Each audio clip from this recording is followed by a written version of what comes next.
من الظلمات إلى النور وكان بالمؤمنين رحيما.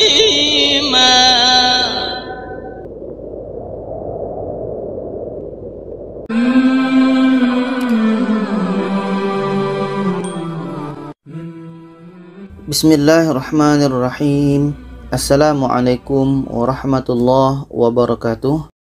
Saya doakan kita semua selalu sehat, rezeki dilancarkan, dan kita semakin semangat untuk belajar mengaji Al-Quran ini. Baiklah, pada kali ini sesi kita yaitunya cara cepat dan mudah memahami mad arid li sukun. Jadi bagaimana cara cepat dan mudah faham mad arid li sukun? Kita teruskan. Pertama, kita mulai dari pengertiannya. Mad itu adalah panjang, arid itu bertemu. Li. Oke, ini untuk li saja. Li itu adalah dengan, setelah itu sukun, mati. Sukun itu maksudnya baris mati. Li ini dengan sukun itu mati. Jadi ada bacaan yang dibaca panjang ketika bertemu dalam keadaan mati, atau ketika bertemu dengan huruf yang mati. Kalau kita lihat pengertiannya seperti ini, ayyaqa'a ba'da harfil maddi sakinun 'aridun lil waqfi. Bahasa kitanya adalah setelah mad, atau maksudnya setelah huruf mad, apakah mad alif, waw, ya, terdapat huruf yang sukun. Ada huruf yang disukunkan, ada huruf yang dimatikan karena waqaf. Waqaf adalah berhenti. Simbolnya seperti ini. Ada huruf mad tadi, ada huruf mad. Mad itu alif, waw, ya. Jadi setelah huruf mad itu ada huruf yang disukunkan. Nah, ini. Setelah huruf mad ada huruf yang disukunkan dan letaknya pada akhir. Apakah akhir ayat atau akhir bacaan? Nah, di sini disebutkan karena wakaf. Jadi maksud wakaf itu berhenti. Apakah berhenti pada akhir ayat atau akhir bacaan? Panjangnya 2 atau 4 atau 6 harakat. Jadi simbol ini yang kita hafal. Mad alif, waw atau ya, yang 3 ini. Setelah itu ada huruf yang disukunkan, ada huruf dimatikan, letaknya pada akhir ayat atau akhir bacaan. Untuk mudah fahamnya kita lihat contoh ini dalam surah Al-Baqarah ayat 165 ini. Di sini ada mad alif atau panjang alif. Nah, ini alif ya. Setelah itu ada huruf yang disukunkan. B ini pendek. Kenapa pendek? Karena letaknya pada akhir ayat. Nah, ini contoh untuk akhir ayat. Jadi di sini ada mad alif atau panjang alif. Setelah itu ada huruf yang disukunkan, letaknya pada akhir ayat. Itu mad arid disukun. Jadi simbol ini kita catat ya. Ada huruf mad alif atau panjang alif. Setelahnya ada huruf yang disukunkan atau dimatikan, letaknya pada akhir ayat. Ini mad arid disukun. Kita baca.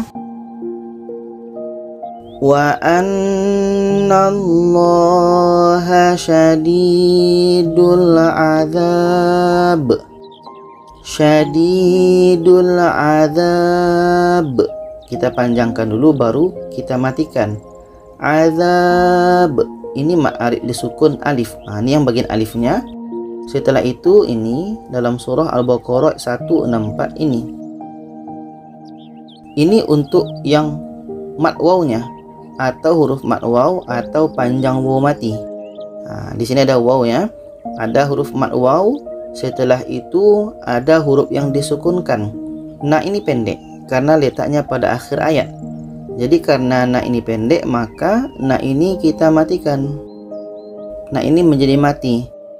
Jadi di sini ada huruf mad waw atau panjang waw mati, setelahnya ada huruf yang disukunkan atau dimatikan, letaknya pada akhir ayat. Ini mad arid disukun. Kita baca. La ayatil liqaumi ya'qilun. Ya'qilun. Nah, ini mad arid disukun yang bagian wawnya. Setelah itu ini dalam surah Al-Baqarah ayat 173 ini. Ini untuk mad iyanya atau huruf mad ya atau panjang ya mati. Jadi di sini ada huruf mad ya, setelah itu ada huruf yang disukunkan. Mun ini pendek karena letaknya pada akhir ayat. Jadi dikarenakan mun ini pendek, maka mim ini baris mati. Jadi di sini ada huruf mad ya atau ada panjang ya mati. Setelahnya ada huruf yang disukunkan, letaknya pada akhir ayat. Ini mad arid disukun. Kita baca Ghafurur Rahim. Ghafurur Rahim. Ini untuk contoh akhir ayat. Kita lihat contoh pada akhir bacaan. Yang pertama ini dalam surah Al-Baqarah 150 ini. Ini huruf mad alif atau panjang alif. Setelahnya ada mi. Mi ini pendek karena letaknya pada akhir bacaan. Ja ini kita bisa berhenti atau kita bisa terus.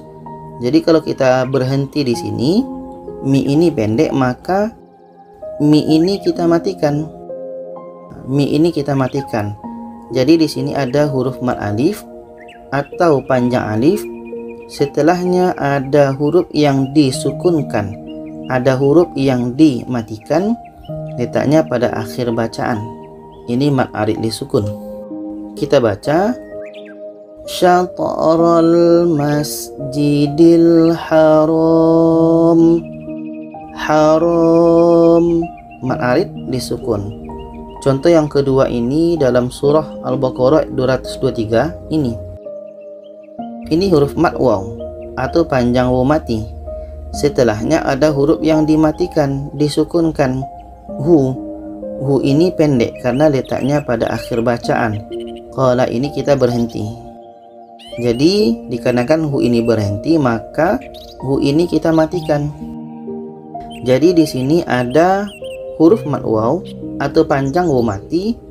Setelahnya ada huruf yang disukunkan atau huruf yang dimatikan, letaknya pada akhir bacaan. Ini mad arid disukun. Kita baca wa'lamu annakum mulaqu.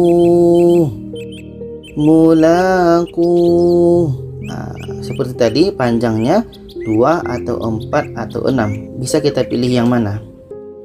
Contoh yang terakhir ini dalam surah Al-Baqarah ayat 213 ini.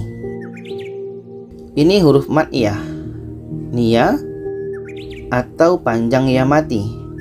Setelahnya ada huruf yang disukunkan atau dimatikan. Hi ini pendek dan letaknya pada akhir bacaan, maka hi ini kita matikan. Hi ini kita matikan. Jadi di sini ada huruf mad ya atau panjang ya mati. Setelahnya ada huruf yang disukunkan dan letaknya pada akhir bacaan. Ini mad arid disukun. Kita baca fi makhtalafu fi. Ini mad arid disukun. Sekarang kita akan beralih kepada Al-Quran. Bagaimana cara mempraktekkan untuk mad arid disukun ini. Ini kita dalam surah Al-Baqarah ayat 222 sampai 224. Jadi kita akan baca hukumnya di sini untuk mad arid disukun saja. Oke, kita mulai dari 224. Di sini kalau kita berhenti, maka ini mad arid disukun. Ada huruf mad ya atau panjang ya mati. Selepasnya ada huruf yang disukunkan, ada dimatikan, dan letaknya pada akhir bacaan. Ini mad arid disukun. Setelah itu ini pun sama dengan tadi mahid. Ini mad arid disukun karena ada huruf mad ya atau panjang ya mati. Selepasnya ada huruf disukunkan, letaknya pada akhir bacaan.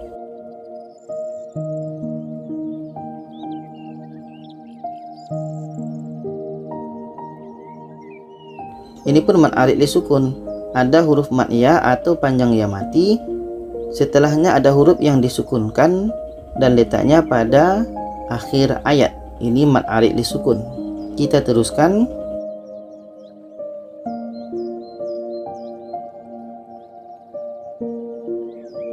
Mulaku.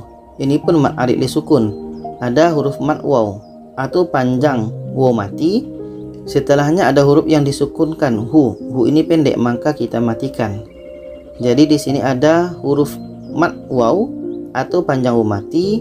Setelahnya ada huruf yang disukunkan dan letaknya pada akhir bacaan. Ini mad arid disukun. Ini pun sama mukminin, mad arid disukun. Ada huruf mad ya atau panjang ya mati. Setelahnya ada huruf yang disukunkan. Nah, ini pendek, maka kita matikan dan letaknya pada akhir ayat. Kita teruskan. Bainan nas. Ini mad alif atau panjang alif. Setelahnya ada huruf yang disukunkan, dimatikan. Si ini pendek, maka kita matikan. Jadi di sini ada mad alif atau panjang alif. Setelahnya ada huruf yang disukunkan, letaknya pada akhir bacaan. Ini mad arid disukun. Dan ini alim. Ada huruf mad ya atau panjang ya mati. Setelahnya ada huruf yang disukunkan. Mun ini pendek, maka kita matikan. Jadi di sini ada huruf mad ya atau panjang ya mati. Setelahnya ada huruf yang disukunkan, letaknya pada akhir ayat. Mad arid disukun. Untuk ayat 224 ini kita baca ayatnya. Bismillahirrahmanirrahim. ولا تجعلوا الله عرضة لأيمانكم أن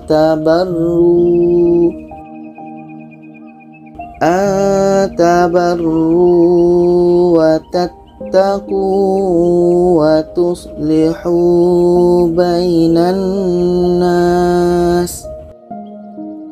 Wallahu sami'un alim. Shadaqallahul azim. Jadi itulah penerangan penjelasan tentang cara cepat dan mudah faham mad arid disukun. Semoga kita bisa mengikutinya dan bisa memahaminya. Kalau ada saran pertanyaan boleh komen di bawah. Silakan share kepada lainnya. Terima kasih. Wassalamualaikum warahmatullahi wabarakatuh.